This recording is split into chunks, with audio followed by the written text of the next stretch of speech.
Oh my goodness, Red Clay Traveler, what are you doing in here? Flipping through the latest catalog from KaiserWillys.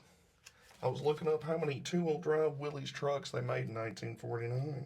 How many did they make? Turns out it's 4,955, and this unit right here is one of those trucks. This book right here has everything you can need to restore your vintage Willys Jeep. Everything from electrical diagrams to wiring harnesses to brakes and springs and everything in between. Diagrams, exploded clutch diagrams, everything you can need in this book and on their website. And every year they have a photo competition that you can submit pictures of your vintage Jeep and see if they'll pick you to be on the cover or on the rear or somewhere in between the pages. They use pictures all throughout, and these are all submitted by people that love vintage Jeeps and love KaiserWillys. Like you. Like me, that's right. And if you love vintage Jeeps and you're looking for some parts and maybe you want to buy them from KaiserWillys.com, use my code RedClay10.